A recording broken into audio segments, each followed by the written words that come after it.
Welcome to Digital Hospitality. I am your host, Shawn Walchef. This is a Cali BBQ Media production.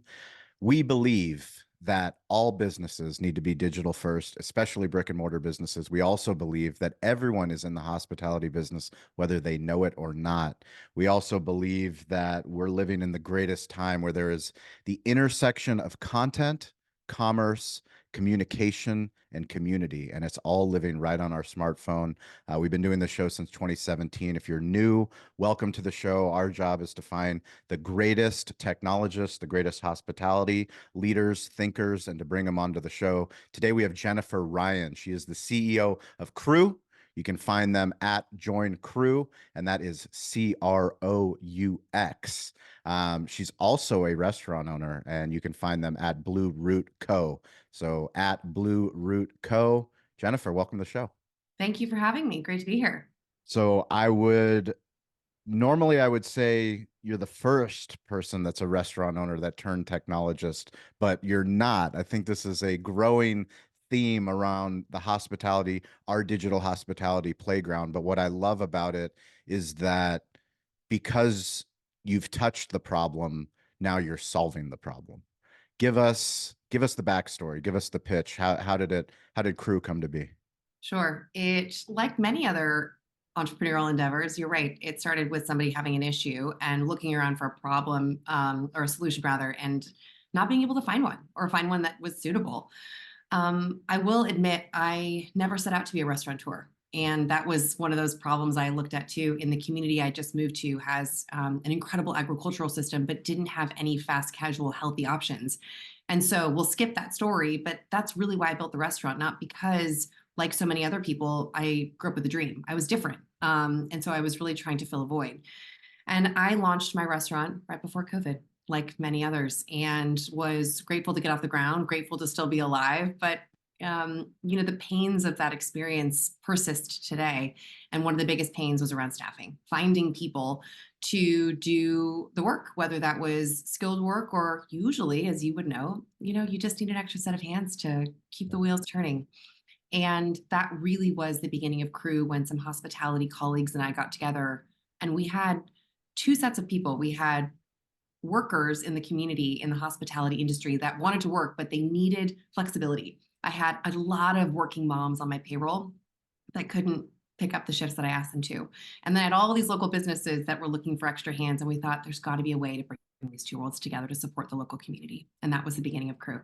That's amazing. I think, what's cool about your story is I just recently saw a YouTube video with Alex Hermosi, Tom Bilyeu, and Alex was sharing on that how hard it is to build a business. And if you're going to work as hard to build a restaurant, if you spend 15 years spending blood, sweat, and tears to build a restaurant, why don't you just spend those 15 years creating an app and have much bigger impact? And I laugh, you're laughing, and we have so many restaurateurs that tune into the show. We also have a lot of tech founders, a lot of people in the tech space, sales, marketing, that thankfully are part of our growing digital hospitality community. But we all want to do things that extend beyond just one. It's one to one, but then also one to many. When you think about solving this problem, how did you first go to? Are you a technologist? No.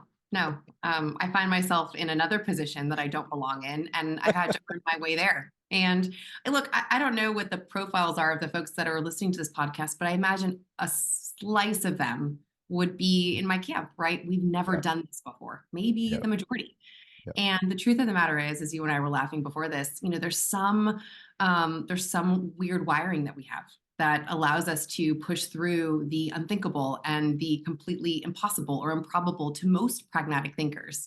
No, I'm not a technologist. No, I wasn't a restaurateur. No, I probably don't belong in either of those places. But now I call both of those my roles. Those are both part of the fabric of who I am now.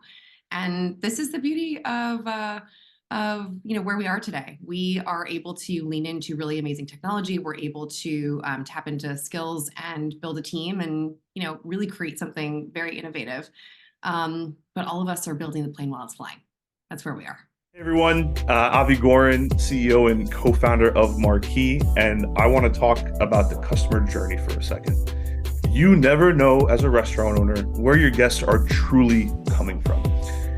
End of the day, we do see some patterns around two types of search behaviors: direct versus discovery. Direct search, for an example, would be jumping into Google and saying Cali barbecue hours, right? I know where I want to go to eat, but I'm missing a key detail. I need a little bit more information. Discovery, which is the bulk of searches, is barbecue in San Diego, restaurants near me, takeout near me, right? One of the best ways to be found for more discovery searches is leveraging keywords. Reviews are basically free content for you to leverage. Think about keywords that are relevant to your brand, your location, and include as many of those in your review responses as possible, right? How can you go about doing this? Let's set up reports, utilize tools like Google Trends, find out what's going on in your area and how you can help leverage these keywords and review responses, because someone else is doing that, right? If you need some examples, you could do anything from including summer menu, gluten-free menu, leverage specific menu items like the dreaded and beloved spice pumpkin anything in your review responses, right? Let them know what's coming. Let your reviewers know something they should come back and try. And of course, if all of this just seems overwhelming and daunting because you're already running a restaurant and have enough on your plate, just leverage the team at Marquee to do this for you. We handle all of this. We're experts in this space. We can automate this so it's just another item that you know you are taking care of. Again, that's marquee.com, marquii.com. No you. However, we did recently buy marquii.com. So if you do misspell it, we got you. You'll still find us. We can still help you. So when did you get the first person to buy in? June of 2022, 18 months ago. 18 months. Wow, that's incredible. Yeah, it's wild. And was that a full buy-in or partial buy-in? It was never a full buy-in when it comes to a startup. It's never a full buy-in. Let's be honest. Let's be honest. You're strong-arming someone to believe in something that hasn't come to fruition yet, right? I had this conversation with folks that when we were starting the restaurant, right? You really have to paint the picture for someone to see. And for us, it was painting twofold: a near-term picture, which is how do we support the community that we're in? A higher percentage than normal of our GDP, our local GDP in Birmingham, Alabama, is driven by the hospitality industry. It's a really big deal. And so we painted that picture. And then we also painted the long-term picture. The way people work was changing. How are we going to be in front of that? How are we going to be a shepherd in that experience and really allow people the opportunity? And that's hard to do. See, the folks that joined us in those early days were folks that believed in us, the individuals. It's always about the founders. And I'm so lucky to be, in collaboration with 4 other people, 3 other hospitality people that represent every facet of hospitality, whether it's running businesses, gig working, catering, and then 1 software engineer. But people had to jump off the cliff with us because it was very new. It was so novel, and it was really different. When you jump off the cliff, how do you find something that sticks? What was the first thing that actually was like, now we have something? I think for us, it was a couple of businesses that believed enough to try, right? And in our earliest days, we took the tact that it wasn't about revenue, it was about earning trust. And I still stand by that today. I'm sure we could have garnered more dollars, and I'm sure we could have landed different, types of clients. But the truth of the matter was, like, this industry is driven by trust. And so we had to earn it. And so earning trust from a few was better than winning dollars from many. And that's how we started. And those few told their friends. But I think at the end of the day, what we really were trying to build was a community of talent, because it was about the people. It was about the humans behind the hospitality industry that were holding up the local bars and restaurants. They were holding up the football stadiums. They were doing the hard work that nobody saw. And, we can speak so long about what that work looks like and why it's so hard and so underappreciated and why the service workers in this country are so critical. That was really the driving force for us. And once we saw that there was momentum within a talent community, that's when we realized we had something special, that the workers actually really wanted this. Can you give us an idea of where in the United States that you currently have hot markets? Yeah, we launched in Birmingham, Alabama in June of 2022, so 18 months ago. And we are now, we've really permeated several markets across Alabama. So you'll see it's in Birmingham, Auburn, Tuscaloosa, Huntsville, Mobile, around the Gulf Coast. And then we recently expanded to Wisconsin, which sounds a bit random, but I promise you there's a lot of thought that went into that. So, Yes. What's the thought? well, I will say I just moved here. So Okay. I'm now in Green Bay, Wisconsin. And so I ended up living in Birmingham, Alabama. My husband's job brought us there 7 years ago. I'm a Southern California kid that never would have expected living in the deep South. And I was lucky enough to run into great people when I first got there to get to know the market and get to know the community. And my husband and I made this commitment to each other that we were going to go all in our new place. We didn't know a soul. We had just gotten married, and we didn't want to just float on the surface. We wanted to really live, not just Yeah. exist. And I didn't expect to move again. I figured that was going to be the stomping grounds for us, for our family, for a while. But the job for him called again, and we moved up to Green Bay. And this movie is playing again, right? Starting over in a place that I don't know anyone. And there's this really special community. And we took the same tact, which is we're going to go and head first. And we're going to lean in and we're going to support the people around us. And we're going to learn what it means to live in Green Bay. And we're going to become diehard Packers fans and all of the things in between. Yep. But that's why we're in Green Bay now, because I got to see firsthand how special the community is here. But mostly it hit the formula that we were focused on in terms of where we were playing, the demographic we were going after, the sort of the vibe and the makeup of the town. And Green Bay, I had to see it to believe it, but it ended up hitting all the markers. And so we launched in Q4 of this year. That's amazing. Who's running the restaurant? It's a wonderful question. It's really hard to run a restaurant 1,000 miles away. It's Yeah, hard to I wouldn't run advise. I it's know. hard to run a restaurant for me Oh my goodness. in the This is like media studio. the feeling that I had when I had a baby and then I opened up the restaurant 8 weeks later. And I remember thinking, I don't know that this was the The right. baby is a restaurant. You had twins. I know. We had twins, yes, 8 weeks Yeah. apart. And I Yeah. remember thinking at that point in time, my mind wasn't really clear, but I remember thinking, gosh, this timeline probably wasn't the right call. But we did it. We did it because we had a great team, and the team that I had then, including my chef and GM, Robin Bashinsky, who's just incredible and extraordinary, been with me from day one. He's the reason that we're still running Blue Root, and we have this great team, and we've simplified, and we lean on Croux to fill additional staffing needs. But we've, it's really unfortunate because the truth is, if we're just being raw, something's got to give. Not everything can be running at 100 miles per hour. And, I wish we were open for dinner. We're lunch only. I wish we had, more seasonal rotations. I wish. And the truth of the matter was, the tact I took on the restaurant was to keep the train on the tracks, keep it simple, but to execute perfectly and Yeah. flawlessly, do what we do really well, and just really narrow the scope.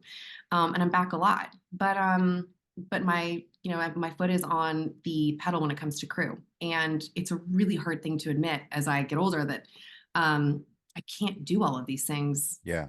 full capacity. And so you've got to start asking for help. You've got to build great teams. You've got to create systems. I mean, you know this. So that's the non-glamorous long answer of who's running the restaurant. I appreciate the truth. I appreciate the honesty. It's Yeah. something that we struggle with, being a barbecue restaurant and now a media company. We were expanding during the pandemic into ghost kitchens that we've now restricted and actually closed, to focus on, back to this Alex Hermosi joke. And I'd say it's a joke, but it's not a joke. We truly believe in storytelling. We believe in having this conversation with you because Croux is an amazing app that you're building to help the hospitality industry. And if we do this work, hopefully more people learn about Croux. Hopefully that makes an impact that saves someone's shift, which may save someone from a bad Yelp review. Like it's a cascading effect. When you're running a restaurant business, it's literally like trying to keep a Jenga puzzle from crashing down. And it's all day long. These little pieces are coming, and the true foundation are the people. And what you're building is something that's helping people fill those gaps in. Right. You're literally solidifying that Jenga tower by having this accessibility to great talent. What is your plan for awareness? outside of doing shows like this. The results are in. National Restaurant Association show. Kyle and Sarah and myself, we were at the Davos sales tax booth and we were polling restaurant owners on the floor. This was a very unscientific poll, but the results are resounding. Restaurant owners do not like sales tax. Nobody likes sales tax. Doesn't matter what business owner you are, small business, big business. Davo automates the sales tax process. We are so grateful that Davo is the sponsor of this show. They automate sales tax at our Cali barbecue restaurants. It is $50 a month. It integrates with all the major point of sale partners, including Toast. So if you want to sleep at night, if you want to not worry about sales tax, go to Davo, check them out, Davo Sales Tax. Let us know how they're helping automate your sales tax in your restaurant so that we can share your Davo story on digital hospitality. So we are focused on, again, as cheesy as it sounds, earning trust. And so we're leaning hard into the markets that we're in to really support the communities we've committed to.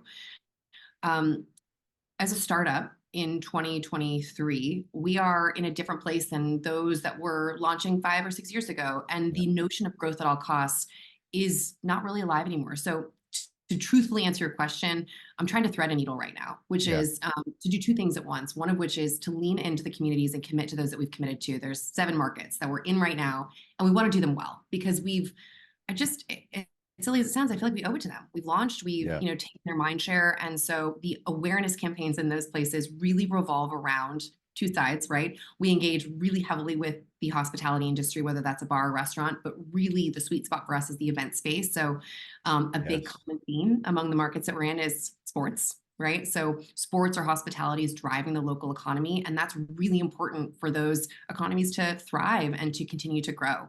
And so we've leaned heavily into that space. But I think what we're learning, there's the obvious group of people that we're engaged with on the working side, the hospitality workers, right? The folks that are already picking up other shifts just to earn because life is very expensive. And so, extra cash is really helpful and really important. And it's something, all of us know very well. But there's this other group of people that I've learned about. And to be truthful, I kind of fit into that box because I'm a mom of a 2.5-year-old. Stay-at-home parents, folks that are dependent on childcare, folks that are relying on one, car in a family. They're not working. They're not desirous to work, but they're working around constraints. And so bringing those folks from off the sidelines into the game, that's really where we found this really interesting, connection and marriage. And so really engaging with those communities, that's been really promising. But the other thing I'm trying to thread is what I mentioned before, which is, this notion of growth at all costs. We're trying to build a responsible company. We're trying to build a company that is going to be around because we don't know hopefully next year looks a little bit better and brighter, but we don't know what next year looks like. And so really, again, trying to lean into the communities we've committed to, but also try to ensure we're establishing like a really strong business foundation for long-term growth, because that's what we believe in. We really want to grow. We really want to support some specific regions in the country where we know innovation is lacking, but yet there's a lot of interest, there's a lot of need, and our industry is really important to these markets. So I know there's an opportunity there. Can you give us inside of the playbook of how, if a restaurateur is listening to this or a restaurant worker, how does it work? Sure. So if you're a talent, the worker, you're picking up shifts, really, ultimately, it's really quite easy. You download the app, it's free for you. And based on your location, you will see shifts available in your area. You can always change your location. So if you're off to travel to Birmingham or you're headed to Green Bay for a Packers game, change your location and see what shifts are available. You will see everything, and you can filter based on your availability, your abilities, or any other requirements. It's quite simple. You will apply for the shift, and after a couple of shifts, you'll earn what we call a trust score. A trust score is our proprietary tech. It's machine learning that helps businesses understand, how trustworthy you are, how likely you are to show up to that shift, how likely you are to be able to do the job. And that trust score is really important. It looks like a credit score. And so you earn that trust score and you make yourself more and more appealing to the businesses. The more shifts you worked, showing up on time, doing all the things you and I know are so important. Sometimes it's really less about the technical skills. It's more about the soft stuff. Yep. Showing up on time, showing up in uniform, being open to working with other people. It's always about that. Any of us could do that. It's always about that. It's always about that. From the highest level of no matter what position it is in the restaurant, it's always that. And we're reminded time and time again, because that's what all of our businesses tell us is important. That's what I know is important to me as a business owner. And what that does is it lowers the barrier to entry, because that means that anybody can go pick up a shift, right? Most of the shifts are non-technical, so it might be breaking down or setting up tables. It might be helping place plates for a big event. It might be washing dishes. There are technical roles too, but it's really an open gate to most people. If you're a business, again, we support bars, restaurants, but really the sweet spot is the event space for us, where those non-technical roles, you're looking to level up or staff up for a wedding or a football game or an event, and you just need a bunch of extra hands, and you've got your awesome core team, but you want to make sure that you don't burn them out, right? You're trying 100%. to alleviate overtime. You're trying to manage seasonal needs. All of those are great use cases for Croux, where you've got to really staff up quickly. We have a subscription fee, which is month to month. You can turn us off at any time. Use us when you need us. We're there for you when you need us. And then there's a shift filled fee that is only paid if we do our job, if we actually get you a human. You'll post your shifts based on what you need. You provide all of the detail. You're in charge of how much they earn, what they do, what they wear.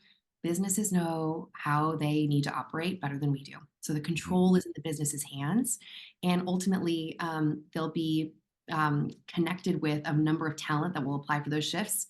They get to select based on trust score, work experience, and other details who the best fit is for them. And maybe they need to fill one shift, one body. Maybe they need 20 people one night. Maybe they're looking for somebody to support them every Sunday night during football season. Yep. Maybe they're looking to build a pipeline of W-2 talent. All of those are opportunities for Croux. We've got talent that are looking for the one-off shift all the way to a long-term job. And what we're really trying to do is tap into excellent talent that hit a number of criteria we believe are important. They go through a background check, they go through a culture check, and they're really earning their way. And it gives businesses an opportunity to access great talent, but it also de-risks the experience for them. And it also saves them time and money, because those are two things we hospitality owners do not have a lot of. Correct. What fills your cup as an entrepreneur? Um, well, I will say I miss serving people every single day in my restaurant. It's a small thing, but it's a big thing, if that makes sense. So now, instead of doing that, it's working with this team. The team that we have, we're 6 of us. So we have the work piece. Outside of work, I have a 2.5-year-old, and I am struggling day to day to figure out how to bring those two worlds together. Work seems to never turn off when you're an entrepreneur, but yeah, we have more flexibility. My 2.5-year-old is growing up quickly, and I'm focused on learning as much as I can about my new community and jumping into it. Um, I am a person who enjoys meeting people, hearing their stories, understanding what drives them and motivates them. And so moving to these new places has actually, strangely enough, been a pretty interesting and exciting for me. I think change is hard for most people, but I found it to be pretty incredible. So those are small things. But I'm lucky in this place that we are right now to be building something pretty cool, to be working with pretty incredible people, to be in an industry that I never envisioned being in, despite my first job being a server. Right. So I don't know. Today is a good example of being able to chat with somebody who knows what it's like, and what it feels like in the trenches, and has great appreciation for it. So these are gifts. I I appreciate the reason we started this show is because we knew in our core belief that I wasn't alone, that there were other people out there that loved hospitality, that loved technology, and that were doing incredible things. And thankfully now, because of technology, we can connect. We don't need to go on Netflix to to connect to people. You can, produce a podcast, you can produce a YouTube channel, you can put a video out on TikTok. There's so many different ways to connect to great people and great minds. For you, do you have any mentors in your life? Do I'm highly reliant on a lot of people that know a lot more than I do.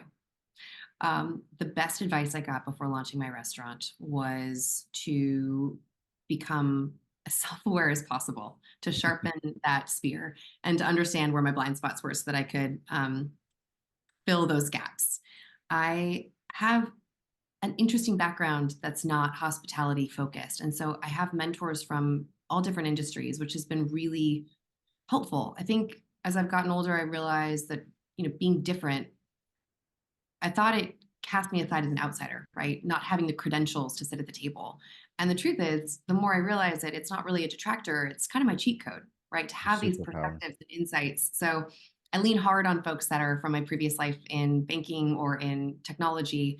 But I also am pretty darn lucky to have folks in the hospitality space that have been at it for a long time. And they're the ones that are guiding me and helping me stand up when I fall flat on my face, giving me the kick in the ass when I definitely, make the wrong decision.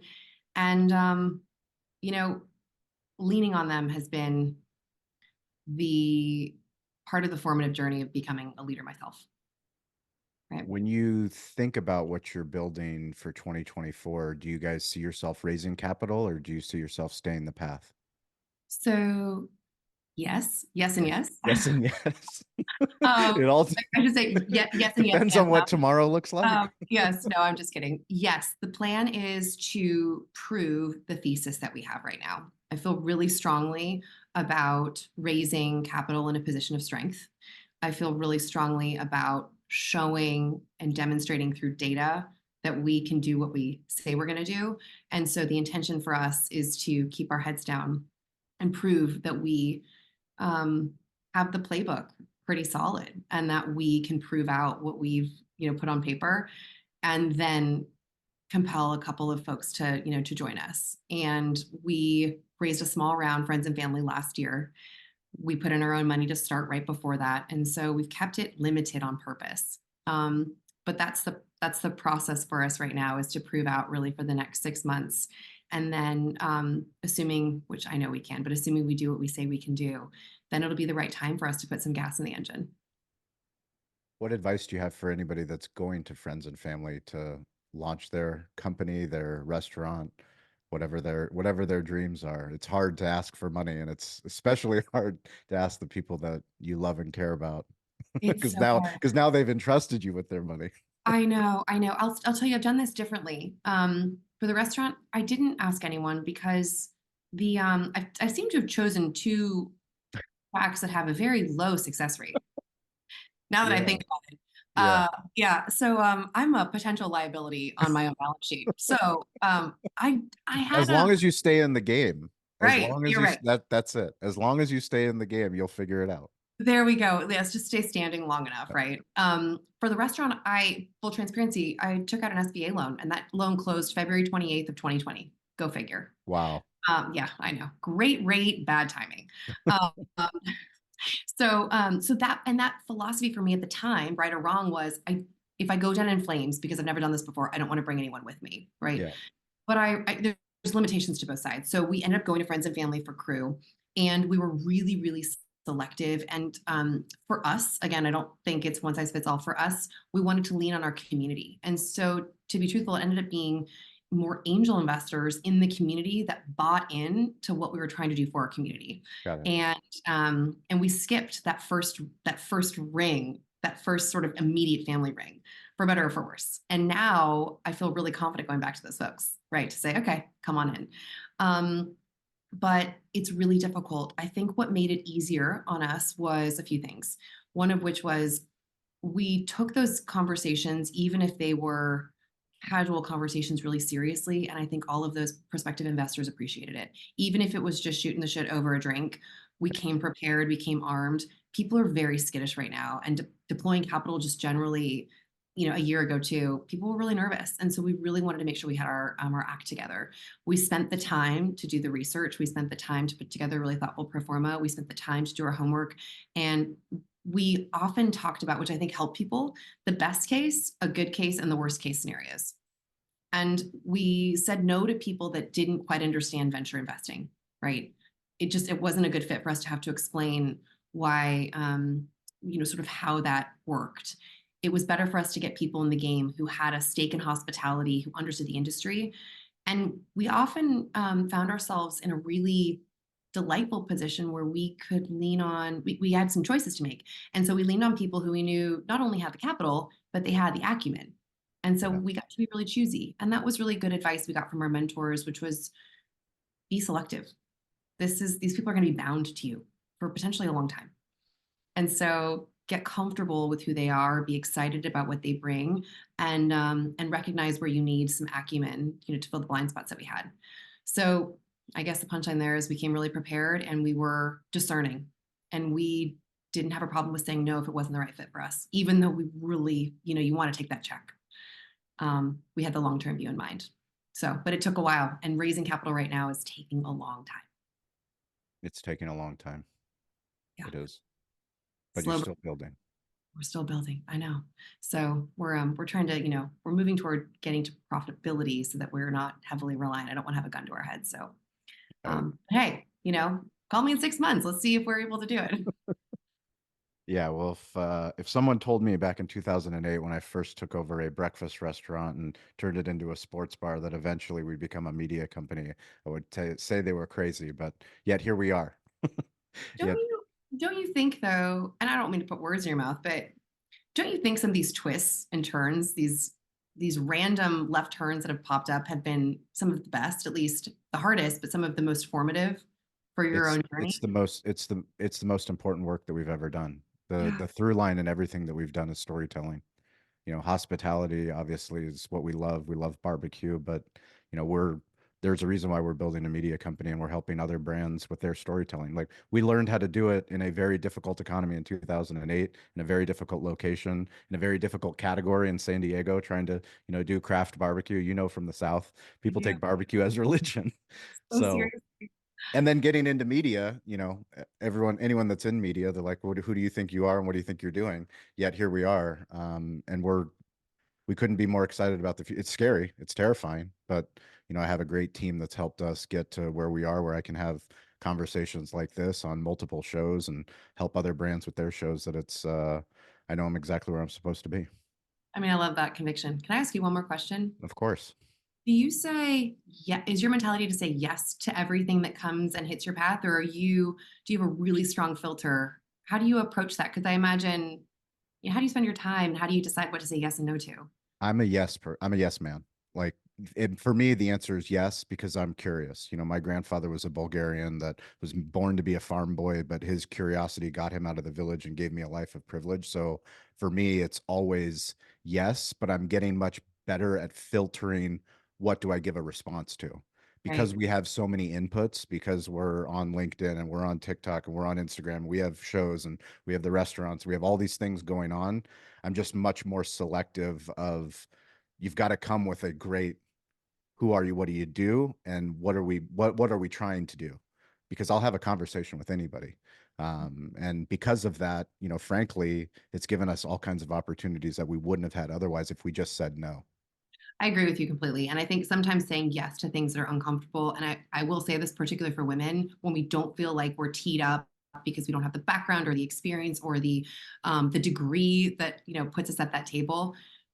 Some of the oh shit moments, like, am I really doing this, have actually been the most groundbreaking personally. And Yeah. you almost have to go through a few of those to prove to yourself that you can do it. But I agree with you. Saying yes to things out of curiosity has been, I mean, what a gift. So And to be honest with you, when you say yes to things out of curiosity, you develop a reflex of learning how to respond to things, how to take things in, how to give your energy to get you to a place where you do get into the right room. You've yes. already done it before. We say we reverse pitch people because they're coming to sell us, but in fact, I get on a call with a sales rep and I'm like, who's your chief marketing officer? We're going to talk about content. We're going to talk about like I was selling you some software. What just happened? Right. Like, well, now you're on my team. Now we're going to go sell this big vision to your company. I love everything about it. Oh man, you built so many incredible things. And for folks that look at that story and feel like they're disconnected, Yep. I think it's been fun, at least for me, to watch your story unfold because when you tell it, it's so clear, right? It's so clear. But on the surface, it feels like it's a bit scattered. How do you Yep. go from A to B? And I think the lesson in that is saying yes to things and realizing you can pull some of these traits and skills and muscle reflexes to jump into something new. I think that's the other thing I hear a lot from potential entrepreneurs. I don't have the background, I don't have the experience, but there's so many translatable things we could bring to a new experience. So say yes and try. Well, to your point, that's the superpower. The superpower is that you don't have the assumptions. I don't have the assumptions of working in journalism or media or barbecue or even, I mean, I worked in restaurants, but still, like, that your unique footprint, what makes you, gives you the competitive advantage if you lean in on it. And that's been the lesson, Yeah. leaning in, leaning out, leaning away. So final question I have, a very important question, and that's about being a mom. Yeah. How do you be a mom and do all the things that you do?